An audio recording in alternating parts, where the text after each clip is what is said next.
आषाढी वारीच्या निमित्तानं आळंदीहून पंढरपूरकडे निघालेली माऊलींची पालखी दरवर्षी लाखो वारकऱ्यांचं श्रद्धास्थान असते.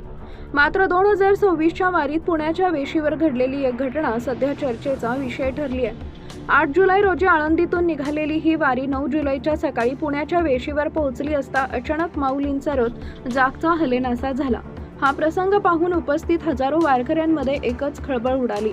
रथाचे मानाचे बैल जागेवरून 1 इंचही पुढे सरकेनात. अनेक वारकऱ्यांनी याला दैवी चमत्कार समजून नतमस्तक होणं पसंत केलं, तर काही लोक या घटनेनं अस्वस्थ झाले.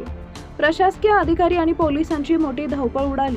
रथाची चाकं कुठं अडकली आहेत का किंवा रस्त्यात काही तांत्रिक अडचण आहे का याची तपासणी केली गेली, परंतु रस्ता पूर्णपणे मोकळा होता. वारीच्या इतिहासात पहिल्यांदाच असा प्रसंग घडल्यामुळे सोशल मीडियावर व्हिडिओ तुफान व्हायरल झाले. या प्रसंगाचे गांभीर्य ओळखून गेल्या 30 ते 40 वर्षापासून वारीची सेवा करणारे ज्येष्ठ वारकरी पुढे आले. त्यांनी परिस्थितीचा गांभीर्यानं निरीक्षण केले. रथाच्या जवळ जाऊन त्यांनी बैलांच्या डोळ्यातील भाव पाहिले आणि त्यांच्या पाठीवरून प्रेमानं हात फिरवला. त्यानंतर या घटनेमागचं नेमकं कारण स्पष्ट झालं.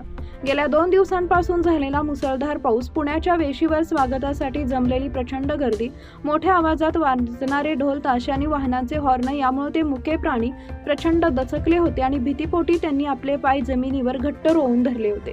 हे समजता ज्येष्ठ वारकऱ्यांनी तत्काळ उपाययोजना केली. त्यांनी पुण्याच्या वेशीवरील ढोल ताशांचा आवाज काही काळासाठी बंद करण्यास सांगितला. सर्व वारकऱ्यांनी बैलांच्या भोवती शांततेत उभे राहून माऊलींचा गजर सुरू केला. बैलांना पाणी पाजण्यात आलं आणि त्यांच्यावर प्रेमाचा वर्षाव करण्यात आला. वातावरणातील शांतता आणि प्रेमाची भावना जाणवताच बैलांची भीती हळूहळू कमी झाली. काही मिनिटातच त्या मानाच्या बैलांनी पुन्हा एकदा उत्साहानं माऊलींच्या रथाला पुढे ओढण्यास सुरुवात केली. रथ पुढे सरकताच उपस्थित वारकऱ्यांनी एकच जयघोष केला. ज्ञानोबा माऊली तुकाराम. संपूर्ण पुणे नगरी माऊलींच्या नामाच्या गजरानं दुमदुमून गेली.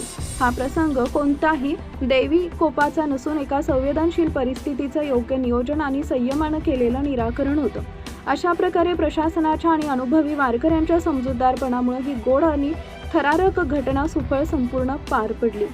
माऊलींच्या वारीतील हा प्रसंग सर्वांसाठी एक नवा अनुभव ठरला.